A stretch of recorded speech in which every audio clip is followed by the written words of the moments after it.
কত শখই ছিল জীবনে, কত শখই তো ছিল জীবনে। আমার সব কালেকশন দেখলে অবাক হয়ে যাবো, যে শখ কত রকম ছিল। না। 10 বছর জব করে বাড়ি এসে যদি বসে পড়তাম, হ্যাঁ, আর কিছু দরকার ছিল না।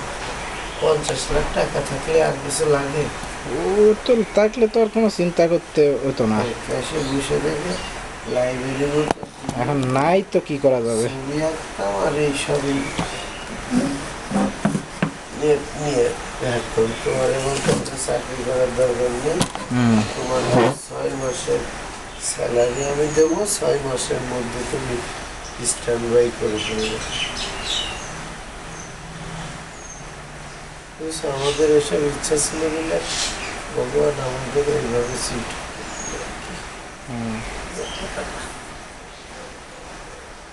আর যাদের এইসব নাই তাদের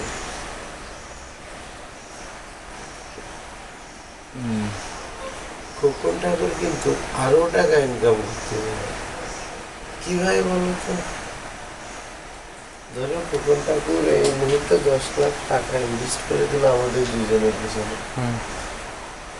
দিয়ে বুঝলো যে ঠিক আছে তোমরা এর পরে যাই ইনকাম করবে, তার 33% আমার 10 লাখ তো নেবই।